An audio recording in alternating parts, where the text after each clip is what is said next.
আসসালামু আলাইকুম। কাচকি শুটকির একটি রেসিপি করব।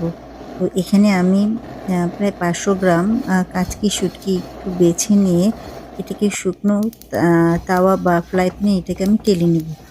যখন এটার গ্রান বের হবে বা একটু লাল, লাল হয়ে যাবে তখন এটাকে আমি নামিয়ে নিব। তো মোটামুটি আমার শুটকিটি ভাজা হয়ে গেছে। এটাকে আমি এক সাইড করে রেখে দিয়ে এখন চুলায় একটি ফ্রাই প্যান দিয়ে দিব। আর এখানে দিয়ে দিব 1/4 কাপ পরিমাণ আ রান্নার রেগুলার তেল। আর প্যানটাকে কিন্তু আমি চুলায় এমনিতে বসিয়েছি, এখনো চুলাটা ধরাইনি। তো এখন দিয়ে দিব ২ টেবিল চামচ পরিমাণ রসুন বাটা। আর এখানে আমি পেঁয়াজ কুচিটা দিব ১.৫ কাপ পরিমাণ। আর রসুন কুচি দিব বড় একটি সাইজের রসুন, এটাকে কুচি করে কেটে দিয়েছি। আর এখানে ১০-১২ টির মতো কাঁচামরিচ, এটাকেও আমি কুচি করে কেটে দিয়েছি। আর শুকনো মরিচের গুঁড়া দিব ১ টেবিল চামচ পরিমাণ, ধনিয়া গুঁড়া দিব ১ চা চামচ পরিমাণ ও হলুদের গুঁড়াটা দিব আমি ১ চা চামচ পরিমাণ। লবণ দিব স্বাদ মতো। তো এখন এটাকে আমি হাতে ভালো করে চটকিয়ে মেখে নেব। এমনভাবে মাখাবো যেন পেঁয়াজ ও রসুন থেকে অনেকটা রস বেরিয়ে আসে। আর এটা অনেকটা সফট হয়ে যায়। তো আমি মোটামুটি মেখে নিয়েছি। এখন আমি এই মাখানো মসলাতে দিয়ে দিব সেই ভেজে রাখা শুটকিগুলোকে।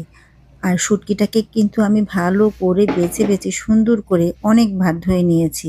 যেহেতু ছোট মাছ একটু ময়লা বা একটু বালু থাকতে পারে, এটাকে আমি অনেকবার অফ স্কিনে এটাকে পরিষ্কার করে নিয়েছি। এখন এই শুটকিগুলোকে মাখানো মসলার মধ্যে দিয়ে ভালো করে আবারও একটু মেখে নেব। তবে এমনভাবে মাখবো না যেন শুটকিগুলো ভেঙে যায়। এটাকে একটু আলতোভাবে নেড়ে চেড়ে মেখে নিব।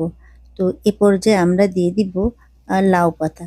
এখানে আমি ৮ টি লাউ পাতা একটু কুচি করে কেটে নিয়েছি।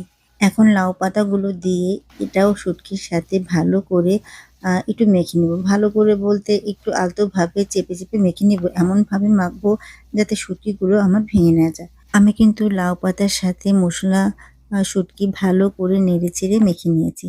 এখন দিয়ে দিব উপর থেকে একটু পানি ছিটিয়ে। আর এই পানির পরিমাণটা দিব আমি 1/2 কাপ এর মতো। এখন আমাদের মোটামুটি সব কাজ শেষ। এখন ঢাকনা দিয়ে ঢেকে এটাকে বসিয়ে দিব চুলায়। আর ১ম পর্যায়ে চুলার আঁচটা আমরা একটু মিডিয়ামে রাখবো। পরে আবার এটাকে একেবারে লো হিটে প্রায় রান্না করব। এখন ঢাকনাটা খুলে এটাকে আমরা একটু উল্টিয়ে দিব।